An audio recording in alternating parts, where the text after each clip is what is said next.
Welcome to the third installment of Let's Roleplay Pillars of Eternity with me, Liberticus, as the narrator. When we last left the Grinch, he was unconscious and was having a vision. So now, we find him waking up and taking stock of his surroundings. He just experienced the full force of a beowig and apparently survived. He's feeling a bit weird though. There are faint whispers, barely audible, at the edge of his hearing, like a ringing in one's ear that doesn't go away. It also seems like something is moving at the edge of his vision. But whenever he tries to tilt or turn his head to look at it, it moves away. This is quite bothersome. He should probably see a doctor or expert about if this condition is dangerous or possibly reversible. The figures in robes are frozen in place, turned to ash, and the old man who did all the talking is gone. Heodin and Kalisha are dead. Their bodies lie twisted and bloody on the cobbles beside the Grinch. He didn't really know them that well, but they were good, reliable traveling companions. He decides to give them a burial. Heodin, for some reason, had a foldable shovel in his pack, and the Grinch puts it to good use. He also examines the robed figures turned to ash. They crumble at his touch, but he takes some of the ash with him to examine later. Some magical items might use them as components. Some potions might as well, but he has no interest in drinking potions made of human remains. The contraption that started all of this stands silent and unmoving. The glyphs covering it are strange and unfamiliar to the Grinch. After saying his goodbyes, he continues his journey, alone, to the Gilded Vale. They might know something about his condition there. Also, he should probably notify Kalisha's sister of her death. There's a forest called Valewood he needs to travel through before reaching Gilded Vale. It shouldn't be too dangerous, but he already met a wolf, a band of Glanfathans, an old crypt filled with foes, and two beowigs before getting this far, so who knows. With his luck, he'll probably stumble upon a dragon before Gilded Vale at this rate. He doesn't meet any dragons, just another wolf. While it's not ideal, it's getting dark and he decides to spend the night in the forest instead of pushing on. In his condition, sleep is hard to catch, and when he manages to fall into a slumber, his dreams are restless. In his dream, he's back at the campsite, or another place with similar large pillars of Adra. A spirit wind blows eerily around the Adra, but doesn't touch him. The world is condensed down to him, the wind, and the pillars. At dawn, he moves on and finds a bandit camp. These bandits are probably the cause of the abandoned wagon he saw down the road. The bandits have a watch, who attacks the Grinch at first sight and quickly learns to regret that. When the Grinch gets closer to the camp, he finds the bandits standing around a dwarf. They're watching him make soup and urging him to do it faster. When the Grinch walks into the glow of the campfire with the rays of the morning sun behind him, the dwarf drops his ladle in surprise. The bandit leader quickly orders the others to attack the Grinch and guard their new cook. The dwarf begs the Grinch for help and is silenced by a kick from one of the bandits. After a brief and bloody battle, the dwarf, named Tenfrith, thanks the Grinch profusely. Between the praise and Tenfritz's ramblings, the Grinch manages to find out that the dwarf was kidnapped by the bandits to cook for them. Apparently, he works at the Black Hound Inn in Gilded Vale, and the Grinch is promised a special food-related reward as thanks for saving his life. Tenfrith will also put in a good word with the owner of the inn. They meet a man named Naunton on their way to town. He's taking down his tent and dismantling his campsite. He looks pretty tense. Hello, on your way south, are ya? Don't see many of your kind around here. Just saying. He's referring to the Grinch being a wild Orlan. They tend to keep to their own kind for the most part. So, that's a fair assessment. I suppose y'all are heading into town. The sooner you're clear of these woods, the better, I reckon. The Grinch clears his throat. Our caravan was attacked. I was trying to reach Gilded Vale alone until I ran into Tenfrith here. Hard luck there, and I'm real sorry to hear that. But it should all be clear sailing from here to the Vale if you keep to the road. So, me and a friend of mine came here to hunt some deer.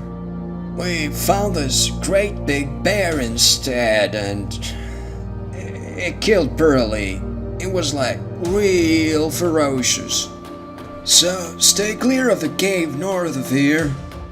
Man, don't know how to tell Pearly's wife about this.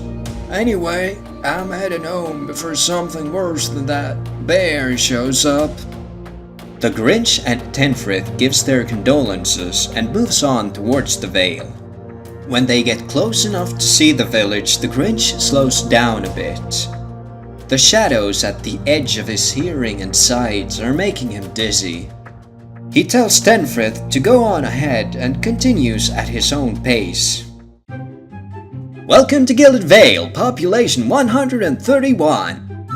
This rustic frontier town is known for the quaint Black Hound Inn, the famous ruined temple of Eothas, and the gift shop, the Black Hammer Smithery. But that's not all. Moving to Gilded Vale is easy. New settlers are granted land of their own by the generous Lord Radric VII. Now let's hear what a content farmhand living here thinks of the town.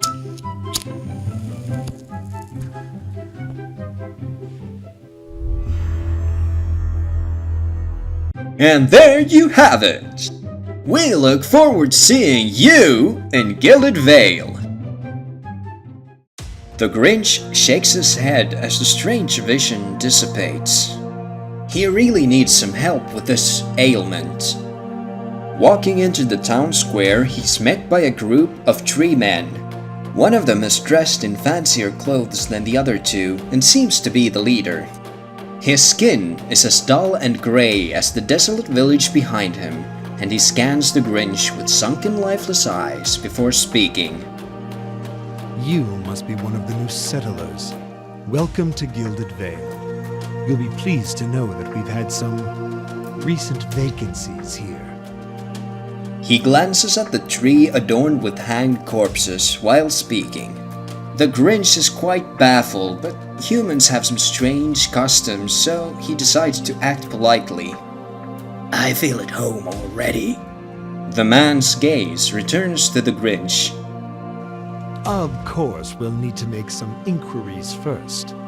The inestimable Lord Radric VII has taken great pains to insulate our town from Widewind's legacy.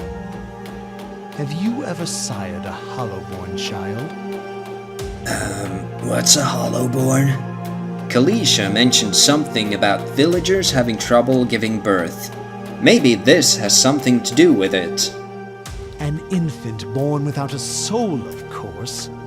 Lord Raderick has made it his first priority to eliminate this scourge from our village. I should warn you, stranger. Here in Gilded Vale, we have a special place for dissidents, charlatans, and those who would hide a curse in our midst. He steps to the side and inclines his head ever so slightly toward the deformed tree. It's quite clear to the Grinch that this man is insane.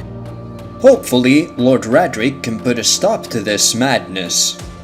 He should be informed about his employee abusing power for their own personal agendas. His lordship's wife is with child and due any day now. Without his approval, I shan't be able to find you a permanent settlement. It will have to wait until after the birth. We can continue our interview then, after the bell tolls from Radric's hold to signal my lord's new heir. In the meantime, you can find temporary accommodations at the inn just southwest of here. Hollowborn are believed to be a curse from the gods, but no one really knows why some infants are born without souls. This disease began after the Saints' War and was named Waidwen's Legacy after the man responsible for starting the war. While the man is insane, he might be able to help the Grinch in getting his Beowick-related problem fixed. So, the Grinch mentions the ritual by the ruins and feeling strange ever since in the hope that the madman might know someone who could help him with it. Whatever your problem, it sounds like a matter for an animancer. However, the only animancer in Gilded Vale isn't in any condition to speak. Consider yourself fortunate. After she failed Lord Radric, we saw to it that she wouldn't profit from the misplaced trust of others. A bad cure is often worse than none at all. But if you're set on finding a bottle of troll piss or a dead Audra pebble to rub on your forehead, you're welcome to check her pockets. A little corpse stink is nothing when you're digging for shit. My advice, however, is to be satisfied that you escaped and leave it at that.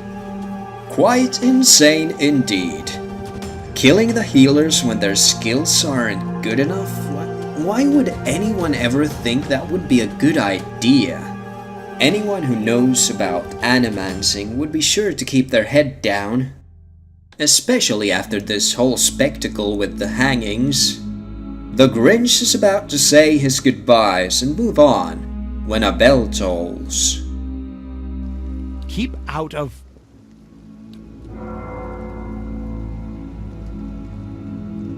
Listen! 2 tolls. Let that be the last. 3. Gods have mercy. It seems your arrival is ill-timed.